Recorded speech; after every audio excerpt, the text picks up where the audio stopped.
अमीर मिल्लत से लोगों ने सवाल किया, ये तो गोरा अंग्रेज नजर आता है, अंग्रेजी बोलता है, उर्दू भी नहीं जानता। अमीर मिल्लत ने फरमाया तुम किराजों को नहीं जानते, ये हमारी ड्यूटी पे, अल्लाह के रसूल की ड्यूटी पे।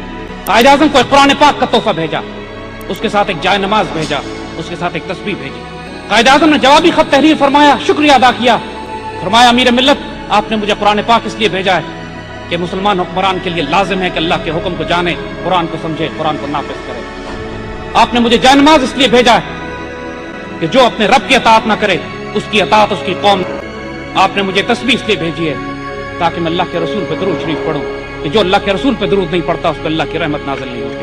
आप हैरान होकर फरमाते हैं वल्लाह मोहम्मद अली जना अल्लाह का वली है, मेरे दिल में अल्लाह ने यही बातें डाली थी, मैंने इसका किसी से जिक्र नहीं किया था, उसको कैसे मालूम हुआ कि मैंने ये इस नियत से ये तोहफे इसको भेजे।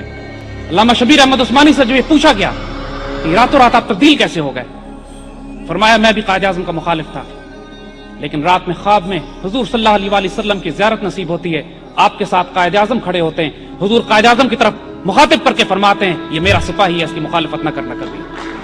अल्लामा इकबाल से पूछा गया कि आपने इस वजूद को क्यों सेलेक्ट किया, फरमाते हैं ही इज अनकरप्टेबल अनपरचेजेबल, ना ये खयानत करेगा ना बिकेगा कभी।